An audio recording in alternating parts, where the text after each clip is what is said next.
Hola, muy buenas tardes a todos. Bienvenidos a nuestra sesión del día de hoy titulada Cómo diseñar mejores cuestionarios y será presentada por Roberto Varillas. Él es economista y maestro en mercadotecnia por el Instituto Tecnológico de Estudios Superiores de Monterrey. Roberto es uno de los socios fundadores de Asertiva y ha ocupado varios puestos dentro de la agencia.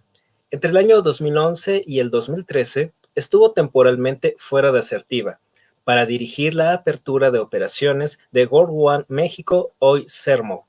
Antes de ingresar al mundo de la investigación de mercados, Roberto trabajó en varios puestos relacionados con ventas, servicio al cliente y mercadotecnia para Novartis México, Glaxo Wellcome Suiza y Mastercard International en los Estados Unidos. La duración aproximada de este webinar será de 40 minutos. Al término de la presentación, contaremos con un espacio para preguntas y respuestas. Pueden formular sus preguntas desde el chat que encontrará en el lado derecho de su pantalla. Les sugerimos usar la pestaña Private Chat para este fin. Les recordamos que podemos tener ruido ambiental, tales como sonidos de mascotas o niños pequeños, durante la emisión, ya que estamos transmitiendo desde casa. Le cedo la palabra a nuestro ponente. Muchas gracias, Nicolás. Pues buenas tardes a todos. Pues bueno, el tópico de nuestro webinar del día de hoy es cómo diseñar un buen cuestionario. Vamos a abordar varios tópicos muy interesantes que van relacionados con el diseño de un cuestionario. Les voy a mencionar a grandes rasgos cuál es el esquema de esta presentación. Vamos a hablar primero de cuál es la definición de los objetivos, cómo se define la metodología de recolección de datos, qué implicaciones tienen estos dos puntos, los objetivos y la metodología en el diseño del cuestionario, cómo validar un cuestionario y también cómo aplicar el cuestionario o cómo influye el método de aplicación en el diseño de un cuestionario.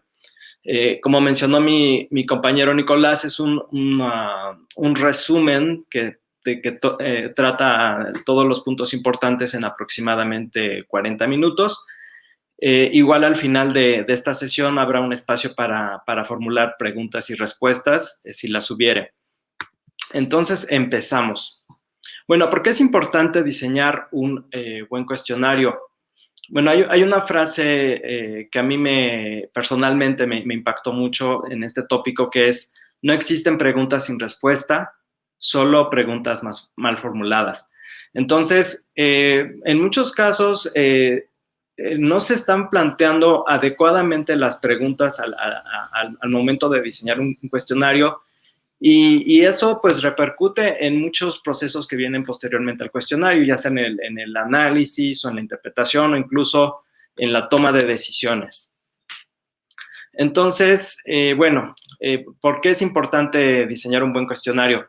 En primer lugar, porque nos permite obtener los datos correctos para tomar decisiones correctas de forma oportuna, involucrar y mantener el interés de los entrevistados. Si diseñamos un buen cuestionario, este va a ser interesante e incluso la gente va a querer participar más en nuestro proyecto y vamos a tener menos rechazos en campo. Esto también nos ayuda a evitar tiempos y costos extras que van vinculados normalmente pues a los retrabajos, que si no se aplicó bien una entrevista se tiene que regresar a campo y volverla a aplicar. En algunos casos sí se puede, en otros no, lo cual implica, pues, aparte costos extras, tiempos extras, etcétera, ¿no? Y bueno, facilitar la interpretación de la aplicación de la entrevista, el análisis y bueno, qué decisiones se toman a partir de esto, ¿no? Y bueno, al final del día, pues todo esto nos evita dolores de cabeza a todas las personas que estamos involucradas en un proyecto de investigación de mercados. Bueno, en primer lugar vamos a abordar algo muy básico que a veces se pasa por alto en algunos proyectos o se da por obvio y no siempre es tan obvio: la definición de objetivos. Aquí, pues, lo que se recomienda es un ejercicio de comunicación que involucre a todas las áreas involucradas en el proyecto, desde la parte que solicita o que requiere la información, el equipo de investigación de mercados, el equipo de campo, el equipo que va a procesar los datos, el equipo de análisis, e incluso comunicarlo correctamente en el cuestionario a los entrevistados, porque si no, pues va a existir ahí, existe un riesgo que parece chiste, pero sí sucede más frecuentemente de lo que esperamos, de que se comuniquen mal los objetivos y al final del proyecto no se alcancen pues lo que se estaba esperando del proyecto. Y bueno, en la definición de objetivos también es importante ser muy claros en cuál es el mercado meta, hacia qué consumidores o qué target vamos a dirigir esta entrevista. También estar muy conscientes de las restricciones de tiempo, presupuesto, geografía. Todo esto es muy importante delimitarlo al momento de definir un cuestionario, porque también afecta el tipo de preguntas que se van a plantear o la metodología de aplicación del cuestionario. También es importante tener muy claro cuál es la pregunta o hipótesis central a validar. Y por último, una vez derivado de conocer cuál es el planteamiento de la hipótesis, pues qué modelo estadístico o de análisis vamos a usar. Por ejemplo, si pues va a ser un análisis sencillo con histogramas de frecuencia, si necesitamos un modelo de regresión multivariable, si el muestreo va a ser probabilístico o va a ser no probabilístico. Esto es, si se va a hacer, por ejemplo, sorteos por hogares, etcétera. Si se va a hacer un estudio conjoint, que este es para probar atributos de nuevos productos o productos ya existentes o modificaciones a productos o servicios. El tema de elasticidad de precios, cómo se mide la elasticidad de precios de productos. Bueno, ¿y cuáles son los errores más comunes en el momento de diseñar un cuestionario? Bueno, el primer error más común es tener muchos objetivos. Y bueno, otra situación que sucede muy frecuentemente es incluso tener objetivos que son mutuamente incompatibles, ¿no? Eso pasa que se tiene un objetivo por un lado y por otro lado tienes otro objetivo que a veces no va de la mano con el objetivo que planteaste primero. Entonces eso puede causar problemas incluso de comunicación al momento de diseñar el cuestionario. No tener clara cuál es la hipótesis o la pregunta a validar. Aquí también otro asunto que pasa mucho es abdicar el diseño del cuestionario. Aquí, por supuesto, pues las agencias de investigación de mercados somos los expertos en diseño de cuestionarios. Sin embargo, eso no excluye del proceso pues al cliente, que también tiene que involucrarse y aportar su experiencia en el negocio, porque las agencias pues nos especializamos en diseñar cuestionarios. Sin embargo, pues el cliente es finalmente el que conoce el negocio día al día, conoce a sus consumidores y puede aportar también mucha información en esta parte del proceso. Entonces, es un trabajo en equipo que no se debe abdicar a algún departamento, a alguna persona, sino todas las personas involucradas en el proyecto idealmente deben participar en el diseño del cuestionario. Y bueno, otro error muy común es no validar el cuestionario antes de lanzarlo. O sea, se lanza una versión y no se hacen validaciones, y bueno, luego cuando se hace el análisis se descubren errores de planteamiento de preguntas o que los datos que se obtuvieron no son útiles. Ahora, vamos a abordar el tema de la definición de la metodología de recolección de datos. Para definir la metodología de recolección de datos, pues se tiene que considerar muchas situaciones o muchas circunstancias. Esto lo mencionamos en el diseño del cuestionario porque al final del día la metodología para obtener datos también influye directamente en pues cómo se tienen que plantear las preguntas, o por ejemplo si tienen que ser preguntas cortas, largas, si se pueden usar apoyos audiovisuales o únicamente se tiene que usar, por ejemplo, describir, etcétera, ¿no? Entonces, bueno, en primer lugar, pues hay que considerar cuáles son los objetivos del estudio. El segundo, pues considerar al mercado objetivo, qué tanta facilidad o dificultad de acceso tenemos por diferentes medios. Por ejemplo, si es posible contactarlos vía telefónica o vía internet, o es más fácil contactarlos personalmente. También de los usos y costumbres del mercado objetivo. Puede que para ellos sea raro que nosotros queramos hacer una entrevista, por ejemplo, face to face, cuando normalmente se aplican online, etcétera, ¿no? Entonces, depende mucho del contexto de nuestro mercado objetivo para definir la metodología para obtener los datos. También el tipo de análisis y muestreo a realizar, si va a ser un muestreo, por ejemplo, aleatorio o no aleatorio, si se puede hacer en puntos de afluencia, si se va a hacer vía internet, si va a ser vía telefónica, etcétera. Todo eso influye en la metodología y también las restricciones de tiempo, costo y geografía, ¿no? Si queremos que se haga en un periodo corto, si estamos dispuestos a sacrificar, por ejemplo, un poco de precisión estadística a favor de que se haga más rápido y en menos costo, o si queremos algo muy exacto y tal vez estemos dispuestos a invertir más tiempo y dinero y con un mayor alcance geográfico, ¿no? Entonces, todos estos aspectos influyen en la metodología para obtener los datos y en el diseño del cuestionario. Ahora, ¿cuáles son las metodologías más usadas para la recolección de datos en investigación de mercados?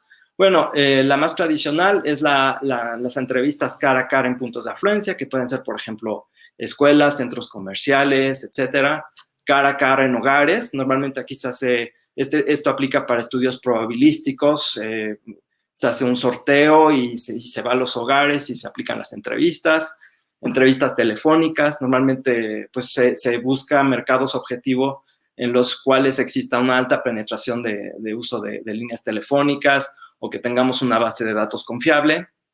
Entrevistas online, que también aplica para ciertos tipos de estudios, no se recomienda para todos, pero pues sí, en muchos casos es muy útil y muy representativa del mercado objetivo. Online en locación central, juntamos a consumidores y los llevamos a un punto, no sé, a un centro comercial o una sala de eventos y aplicamos una entrevista en ese lugar. Online en puntos de afluencia, que puede ser con el apoyo de tablets o entrevistas autocontestadas, o en puntos de espera, por ejemplo, en aeropuertos, terminales de autobuses, etcétera. Y entrevistas online con apoyo telefónico, se envía una liga vía internet y luego se hace una campaña de recordación para que la gente participe. Y también, pues ya con las últimas tecnologías es posible hacer recolección pasiva de datos con dispositivos, por ejemplo, con los celulares o con aparatos especiales para rastrear el movimiento de los celulares de los consumidores, sus hábitos de uso de datos o con las famosas cookies que se instalan en las computadoras, ¿no? Entonces, todo este tipo de metodologías existen y, bueno, pues cada día se están mejorando y perfeccionando las metodologías. Ahora, ¿cuáles son los errores más comunes al momento de definir una metodología? Bueno, el primero es seleccionar siempre la misma metodología, no considerar las fortalezas y limitaciones de cada metodología. Aquí siempre es importante, pues, estar abierto a otras opciones. No siempre la misma metodología va a ser la más adecuada. También otro error muy común es elegir una metodología que no es la más adecuada para llegar a tu mercado objetivo. Por ejemplo, si estás pensando llegar a niveles socioeconómicos bajos o poblaciones adultas mayores, tal vez la opción de hacer entrevistas online no sea la más adecuada, porque no todo mundo en esos grupos de mercado pues tienen acceso a internet o son muy diestros en el uso de sus dispositivos electrónicos, ¿no? Entonces hay que considerar ese tipo de situaciones. Y bueno, también otro error muy común es comparar los datos obtenidos con diferentes metodologías. De hecho, existen estudios, si les interesa averiguar más en este tópico, que demuestran que no es lo mismo una entrevista aplicada vía online que una entrevista vía telefónica o cara a cara, ¿no? Porque las circunstancias del levantamiento son diferentes y pues se obtienen datos diferentes. Entonces, no se recomienda comparar los datos obtenidos con diferentes metodologías. Ahora sí, vamos a entrar ya en materia de lo que es propiamente el diseño del cuestionario. En el diseño de cuestionario, bueno, también se tienen que considerar las restricciones de tiempo, especialmente pues del tiempo que va a durar la entrevista, el tamaño de muestra, si vamos a tener una muestra grande, pequeña, si se va a dividir la muestra en submuestras, etcétera, las cuotas. También el mercado meta, el lenguaje e información requerida. En nuestro mercado objetivo, cada segmento de consumidores maneja un lenguaje pues que es diferente, no es necesariamente igual al nuestro. Entonces hay que estar muy conscientes de qué forma o de qué lenguaje y qué información les vamos a solicitar. Puede que alguna información que para un segmento sea relativamente fácil procesar, para otro segmento de mercado sea muy difícil o recordar, porque no es algo a lo que estén acostumbrados cotidianamente, ¿no? También la metodología que vamos a utilizar, qué alcances y limitaciones tiene la metodología de recolección de datos. Por ejemplo, si vamos a aplicar una entrevista online, pues sí es posible, por ejemplo, mostrar materiales audiovisuales o videos cortos, etcétera, ¿no? En cambio, si lo hacemos con papel o vía telefónica, pues no es posible hacer ese tipo de uso de herramientas audiovisuales, ¿no? Y también el tipo de análisis estadístico que vamos a requerir, lo cual influye también en el tipo de preguntas que se van a requerir. Ahora, aquí les dejo esta tabla que posteriormente también cuando les mandemos el resumen del webinar van a poder descargar con esta tabla. Básicamente, pues bueno, es importante al momento de plantear la pregunta ser muy claros qué es lo que queremos averiguar. Hay preguntas que son muy fáciles, hay otras que son más complejas. Por ejemplo, las preguntas más específicas, por ejemplo, de dónde, cuándo, etcétera, son relativamente sencillas. Cuando ya hablas de por qué o para qué, o ya son preguntas un poco más abstractas, más complicadas, y puede que no sean tan fáciles o rápidas de contestar. Entonces hay que estar muy conscientes del nivel de facilidad o complejidad de cada pregunta que planteamos. No todas las preguntas tienen el mismo grado de complejidad. Y bueno, otro aspecto a considerar es la escala de respuestas. Esto es muy importante tenerlo en cuenta al momento de diseñar el cuestionario.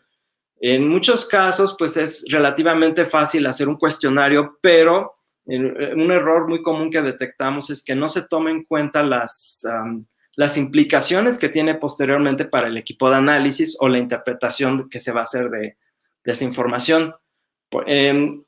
Las respuestas que se aplican en un cuestionario normalmente se clasifican en 3 grandes categorías. Las preguntas escalares, que son las continuas y discretas. Por ejemplo, continuas es cuál es tu altura en centímetros, cuál es tu peso, etcétera. Y las variables discretas, por ejemplo, edad en número de años cumplidos, número de hijos, etcétera, ¿no?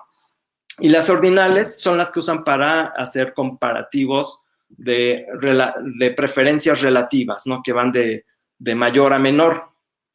Por ejemplo, podemos pensar en la famosa escala de Likert, que es la de 5 puntos, diferencial semántico, que menciona 2 palabras que están en polos opuestos semánticamente hablando, o por ejemplo, si hablamos de rangos académicos, etcétera.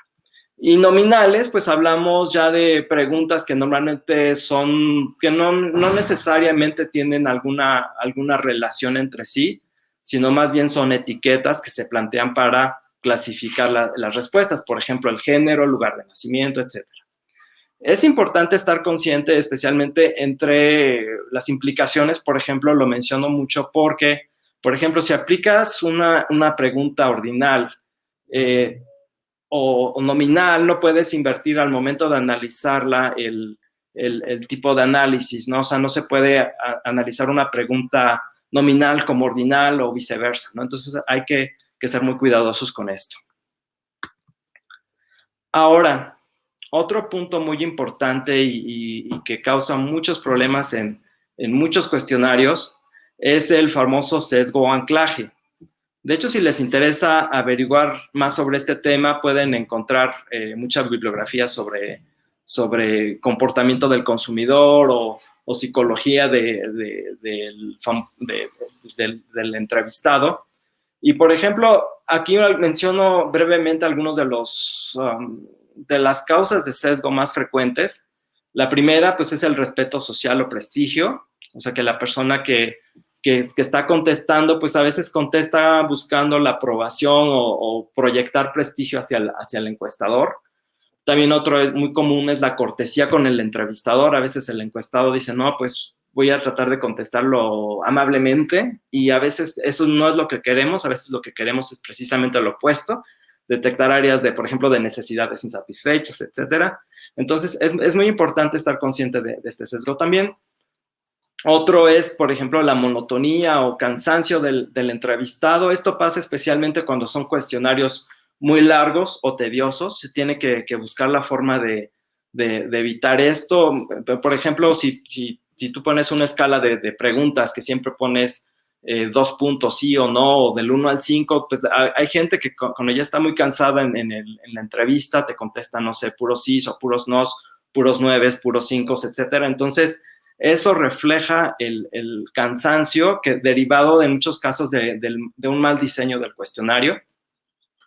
Otra causa de sesgo, pues, es la amenaza o hostilidad por parte de percibida en alguna pregunta. O sea, si se percibe, no sé, si estás preguntando, por ejemplo, cuál es el ingreso, o estás haciendo preguntas muy sensibles para el consumidor, puede que el entrevistado lo perciba como algo hostil, y puede que conteste o no conteste, o conteste algo que realmente no es. Entonces hay que tener mucho cuidado al plantear este tipo de preguntas sensibles. Otro también es la imagen del patrocinador, o el famoso efecto de halo que pueden tener las marcas. Si tú hablas del patrocinador al principio de un cuestionario, puede que influya en todas las respuestas posteriores. En algunos casos sí se recomienda mencionar el nombre del patrocinador, en otros no es tan recomendable, depende mucho de cuáles sean los objetivos de la investigación. También el orden de las preguntas o respuestas puede influir en este tipo de sesgos. Si, por ejemplo, en una pregunta anterior hablaste de un tópico y mencionaste en las opciones de respuesta alguna posible pista para las siguientes preguntas, puede que las siguientes respuestas se vean influenciadas por este tipo de situaciones. Y bueno, finalmente la falta de claridad en las preguntas, o como les mencionaba al momento hace unos minutos, cuando se plantean preguntas demasiado complejas o difíciles de contestar, o que requieren mucha labor cognitiva por parte de los entrevistados. Y bueno, finalmente uno de los sesgos más fuertes son los prejuicios. Aquí pues hay que estar muy conscientes nosotros como investigadores de que a veces pensamos que toda la gente piensa igual que nosotros, y no necesariamente es cierto. A veces pues nosotros hay que estar conscientes de que pertenecemos a un grupo social, de edad, nacionalidad, etcétera, y vivimos a veces, bueno, todos vivimos en nuestros círculos, y a veces resulta difícil tener esta empatía con gente que pertenece a otros círculos completamente diferentes. Entonces hay que estar muy alertas y tener muy en claro, y hasta donde sea posible, porque no es completamente posible eliminar los prejuicios, pero sí estar conscientes de ellos. Y bueno, no esperar que la gente o los demás consumidores piensen igual que nosotros, porque pues viven en otro contexto completamente diferente, ¿no?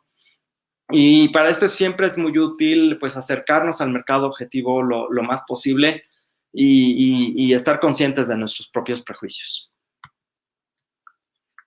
Ahora, ¿qué sugerencias hacemos para evitar los sesgos en los cuestionarios? Bueno, las preguntas deben aplicar para todos los entrevistados que están dentro de nuestro mercado objetivo. No proporcionar ejemplos, esto evitarlo pues si se puede, porque en algunos casos sí es necesario ejemplificar, pero dentro de lo posible evitar dar ejemplos. También aleatorizar respuestas. Esto es muy fácil si se aplican, por ejemplo, las entrevistas con medios electrónicos, aunque, por ejemplo, cuando se aplican entrevistas en lápiz y papel, pues es un poco más complicado. Ahí se dan instrucciones, por ejemplo, de sortear las tarjetas o rotar el orden de las preguntas. Pero bueno, siempre es una buena práctica aleatorizar las opciones de respuesta que sea posible aleatorizar. Revisar con mucho cuidado el orden de las preguntas y asegurarnos de que no estemos induciendo algún sesgo derivado de la forma en la que se están planteando las preguntas o las respuestas.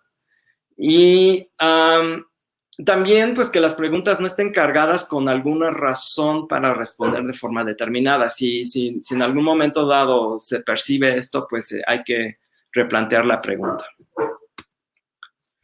Ahora, algunos aspectos a considerar. Aquí damos algunas sugerencias generales de, por ejemplo, de cuál es la secuenciación adecuada de preguntas para evitar el tipo de sesgos que normalmente aparecen derivados del orden de las preguntas.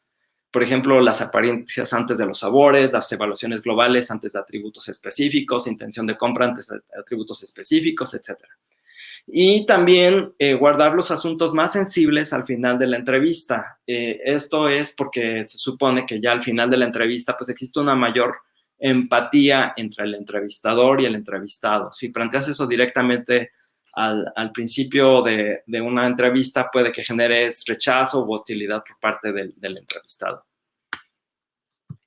¿Cuáles son las mejores prácticas para el diseño de un cuestionario? Bueno, realizar un sondeo o exploración cualitativa previos. Esto puede ser por medio de entrevistas a profundidad, focus groups, o incluso observando a los consumidores en su entorno, ¿no? Hay muchas formas de hacerlo, pero sí es importante o muy recomendable hacer una exploración o sondeo para conocer mejor a nuestro mercado objetivo.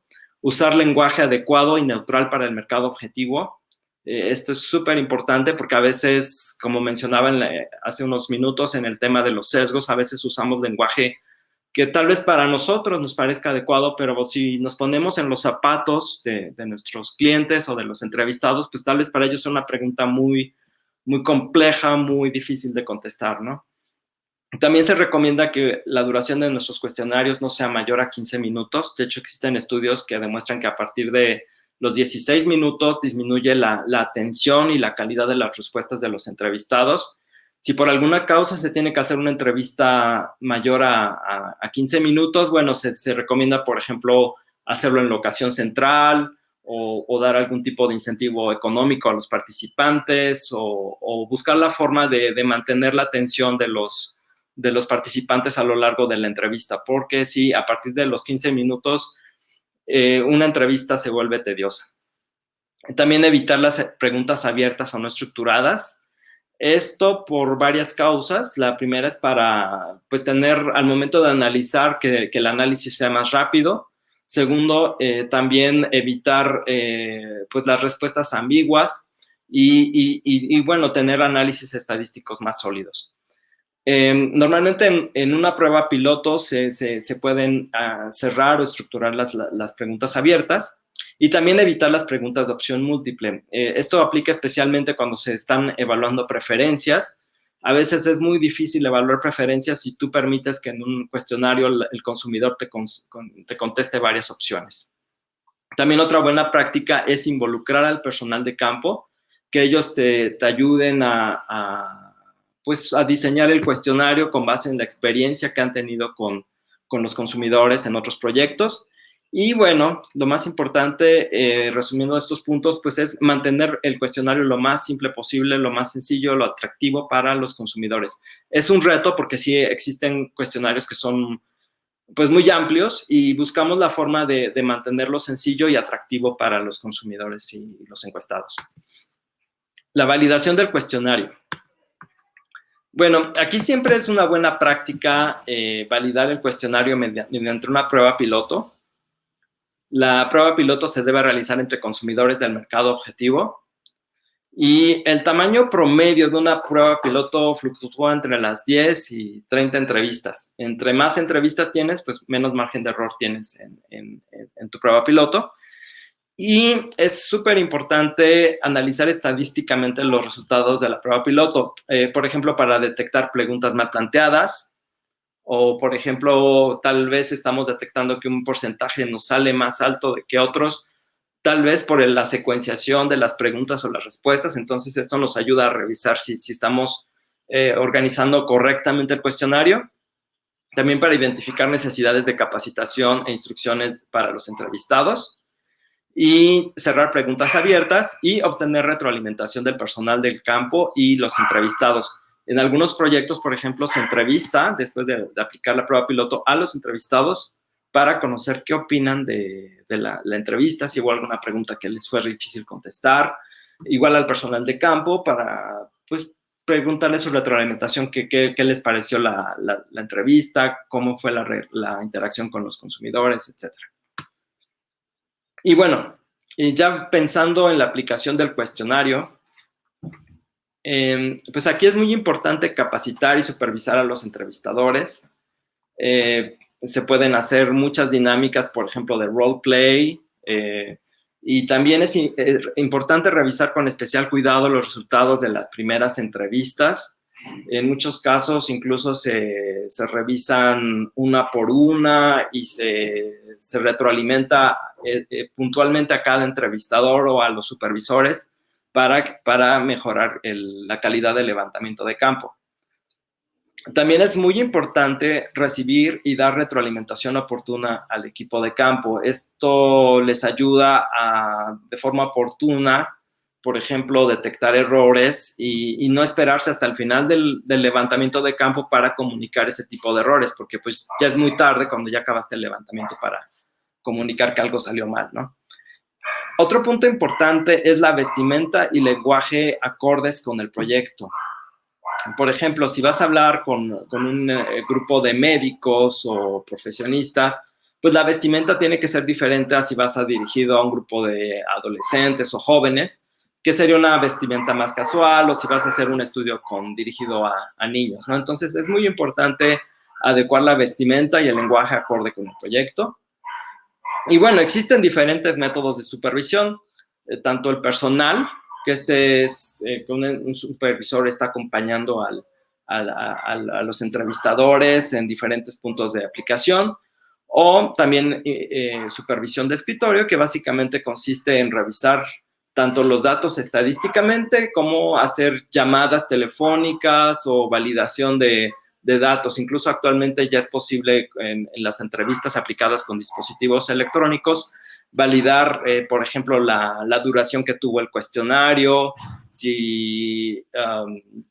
dónde se aplicó la entrevista, si hubo muchas preguntas o patrones de respuestas recurrentes, y todo esto se puede hacer mediante una buena validación de escritorio. Y bueno, resumiendo, para el diseño de un buen cuestionario es importante comunicar pues los objetivos del proyecto adecuadamente a todas las personas involucradas en el proyecto. Segundo, adecuar el cuestionario a la metodología de recolección de datos. Hay que tenerlo presente en todo el proceso de diseño del cuestionario e involucrar a los consumidores, al equipo de campo y analistas en el diseño del cuestionario. También estar alerta de los sesgos, esto es muy básico, y validar el cuestionario mediante una entrevista piloto. Pues abro la sección de preguntas y respuestas. Si tienen alguna pregunta, la pueden plantear aquí en la ventanilla que aparece en sus pantallas del lado derecho. Muy bien, Roberto, muchas gracias. Tenemos ya algunas preguntas que nos han mandado por otros canales. Por ejemplo, nos están preguntando cuáles son los 3 errores más comunes que tienes en tu experiencia a la hora de diseñar cuestionarios. Los 3 errores más comunes. Bueno, como mencioné anteriormente, uno de el primero que pienso son los sesgos, que tienen muchas fuentes. Pueden venir tanto desde el diseño del cuestionario hasta en la forma en la que se está aplicando la entrevista, ¿no? Otro error muy común es no validar estadísticamente mediante una prueba piloto. O sea, a veces por la premura de tiempo se van los proyectos directo a campo sin haber hecho una validación estadística previa, y eso genera muchos errores o problemas posteriormente al momento de analizar los datos, ¿no? Que no se detectan esos problemas. Y el tercero que lo mencioné bastante fue el de la falta de comunicación adecuada dentro de un equipo. A veces se plantea un proyecto de investigación de mercados, pero no se comunican adecuadamente por qué se quiere hacer y qué estás persiguiendo con este proyecto, ¿no? Entonces, es importante estar pues alertas de ese tipo de situaciones que pueden afectar la calidad del diseño de un cuestionario. Muchas gracias. También nos están preguntando ¿qué es más recomendable aplicar? ¿Preguntas abiertas o preguntas cerradas? Bueno, para un estudio cuantitativo, lo más recomendable es hacer preguntas cerradas. Las preguntas abiertas normalmente se plantean en un estudio cualitativo o exploratorio, entonces sí es recomendable definitivamente, si vas a hacer un estudio cuantitativo, enfocarte únicamente a aplicar preguntas cerradas. Perfecto, gracias. Tenemos otra pregunta. Nos dicen, ¿qué riesgos y ventajas tiene aplicar cuestionarios con paneles virtuales? Bueno, los paneles virtuales son una herramienta muy útil. Hay paneles que tienen calidad muy buena, hay otros que pues son de dudosa calidad, ¿no? Entonces, como comprador o como cliente de investigación de mercados, pues la tarea del cliente pues es averiguar y validar la calidad de un panel. Existen muchas métricas para validar, por ejemplo, la calidad de un panel. Hay incluso certificaciones de la norma ISO o de SOMAR para los paneles online. Se tiene que validar, por ejemplo, pues qué antigüedad tiene tu panel, cuál es el alcance geográfico, qué tanta representatividad tiene, si estás rotando a tus participantes, etcétera, ¿no? Uh-huh. Muchas gracias. También nos preguntan, cuando se tienen que mostrar estímulos visuales a los entrevistados, ¿cuáles serían las mejores prácticas que recomienda para el diseño de un cuestionario? Se muestran estímulos.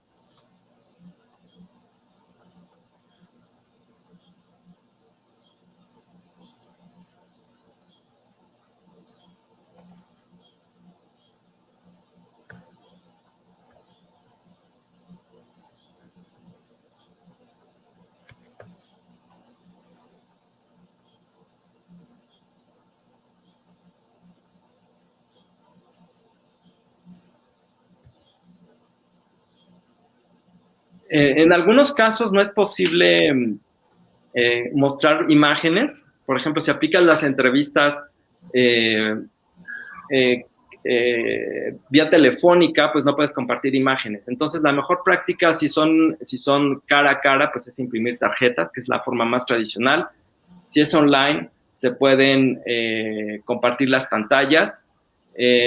O si, por ejemplo, en algunos casos, por ejemplo, cuando son entrevistas telefónicas, lo que se hace es, si es muy importante compartir imágenes, se mandan previamente a la persona a un archivo con las imágenes que se quieren evaluar para para que las tenga listas al momento de la entrevista. Perfecto. Muy bien, tenemos una última pregunta antes de cerrar este espacio. Nos están preguntando, en el mercado mexicano, ¿qué recomendaciones adicionales nos puedes dar para obtener mejores respuestas? En el mercado mexicano, bueno, muchas de estas recomendaciones aplican para países similares a México. Y bueno, voy a enfocarme ahorita en América Latina. De hecho, existen muchos estudios que demuestran que los latinoamericanos, por ejemplo, tendemos a ser muy generosos en las evaluaciones que damos, especialmente en las escalas de satisfacción, por ejemplo, o de intención de compra. Y esto tiene que ver mucho con el famoso sesgo de cortesía. Entonces, aquí, incluso en algunos estudios que se han hecho comparativos a nivel internacional, por ejemplo, a las intenciones de compra o a las evaluaciones de satisfacción que se hacen en América Latina, se les aplica se les descuenta un puntaje derivado de este cálculo de sesgo. Entonces, aquí se recomienda mucho ser cuidadoso con el planteamiento de estas preguntas para interpretarlas con cuidado, porque si no siempre una calificación de 10 es un 10, sino tal vez es un 8. Entonces hay que tratar de evaluar eso. Muchas gracias, Roberto. Bueno, con esta pregunta damos por cerrada la sección de preguntas y respuestas. También llegamos al término de la sesión del día de hoy. Les agradecemos a todos los asistentes su permanencia durante la sesión. Las preguntas que no pudieron ser respondidas o que surjan posteriormente al cierre del webinar podrán ser resueltas mediante el correo electrónico del ponente, vendrá acompañando el correo electrónico. Además, si no nos pudieron acompañar algunos de los miembros de la audiencia, podrán repetir este webinar en nuestro canal de YouTube. Los invitamos a estar al pendiente de nuestras redes sociales y futuros correos para los siguientes seminarios en línea a emitirse los jueves a las 13 horas, tiempo del Centro de México. Muchas gracias y tengan una excelente tarde de parte del equipo de Asertiva.